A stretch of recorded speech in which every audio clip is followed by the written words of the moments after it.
আসসালামু আলাইকুম রহমাতুল্লাহি ওবারকাতু। সম্মানিত ভাই বোন, মহান আল্লাহ তাআলার সবচেয়ে বড় একটি হুকুম হলো 5 ওয়াক্ত সালাত আদায় করা। এই সবচেয়ে বড় একটি হুকুম আমরা নিজেরা তো পালন করি না, আমাদের স্ত্রী, সন্তান, সন্ততি তারাও পালন করে না। এ বিষয়ে আমাদের কোনো আক্ষেপ নেই, এ বিষয়ে আমাদের কোনো চিন্তাও নেই, আমরা চিন্তাও করি না।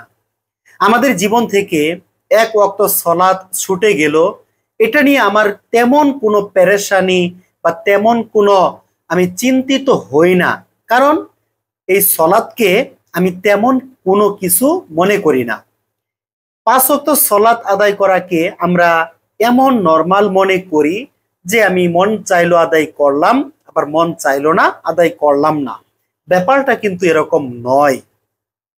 কিয়ামতের দিন, বিচারের দিন মহান আল্লাহ তাআলা সর্বপ্রথম বান্দার সলাতের হিসাব নেবেন। কঠিন একটা হাদিস। তো সম্মানিত ভাই বোন, আমরা কেন 5 ওয়াক্ত সলাত নিয়মিত আদায় করতে পারি না, বা যারা আমরা সলাত আদায় করি তারা কেন আমরা জামাতের সাথে সলাত আদায় করতে পারি না, বা আমরা যারা পুরুষরা সলাত আদায় করি অনেক ক্ষেত্রে দেখা যায় তাদের স্ত্রী, সন্তান তারা সলাত আদায় করে না। এটা কেন হয় আপনি আমি কি জানি? এটা কেন হয় বলুন তো? কেন হয়? পরিবারের মধ্যে সলাত কেন হয় না, আদায় করা কেন হচ্ছে না, এটা কেন হচ্ছে আপনি কি এ বিষয়ে কখনো চিন্তা করেন? আমাদের একজন প্রিয় নবী ইব্রাহিম আলাইহিস সালাম, তিনি নিজে যেন সলাত আদায় করতে পারেন এবং তার বংশধর যারা তারাও যেন সলাত আদায় করতে পারেন, এজন্য মহান রব্বুল আলামিনের কাছে তিনি দোয়া করতেন। সব সময় তিনি দোয়া করতেন। আজ আমরা এই দোয়া করি না। আমরা নিজেরা 5 ওয়াক্ত সলাতের উপর অবিচল থাকব, 5 ওয়াক্ত সলাত আদায় করব, সন্তান, সন্ততি, স্ত্রী, পরিবারের সদস্য যারা আছে সবাই মিলে আমরা সলাত আদায় করব, এই বিষয়টা আমরা করি না, কারণ আমরা মহান রব্বুল আলামিনের কাছে দোয়া করি না। আসুন আমরা আমাদের পরিবারে যদি সলাত কায়েমকারী সবাইকে করতে পারি, করার চেষ্টা করি, তাহলে এই দোয়া অবশ্যই করতে হবে। দোয়াটি হলো যে রব্বি জাআলনি মুকিমাস সালাতি ওয়া মিন যুররিয়াতি, যে রব্বি জাআলনি মুকিমাস সালাত, হে আমার রব আপনি আমাকে সালাত কায়েমকারী করুন, আমি যেন সলাত কায়েমকারীদের মধ্যে অন্তর্ভুক্ত থাকতে পারি। আপনি আমাদেরকে সলাত কায়েমকারী করুন।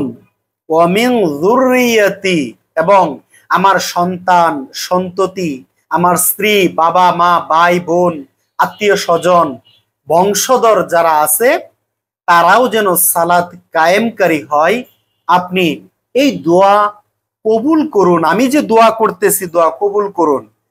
শেষে এটাও বলা হয়েছে রব্বানা ওয়া তাকাব্বাল দুআ, যে আমি যে আপনার কাছে দোয়া করলাম এই দোয়া কবুল করুন। তার মানে কি দোয়া করলাম?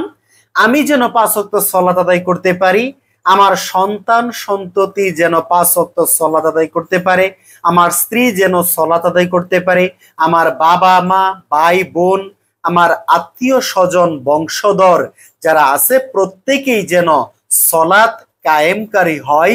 আপনি এই দোয়া, আমি যে দোয়া করলাম এই দোয়া আপনি কবুল করুন। এভাবে কান্নাকাটি করে মহান রব্বুল আলামিনের কাছে চাইতে হবে। আমরা নিজেরাও সলাত আদায় করি না। কেন করি না? কারণ আমরা মহান রব্বুল আলামিনের কাছে চাই না, দোয়া করি না।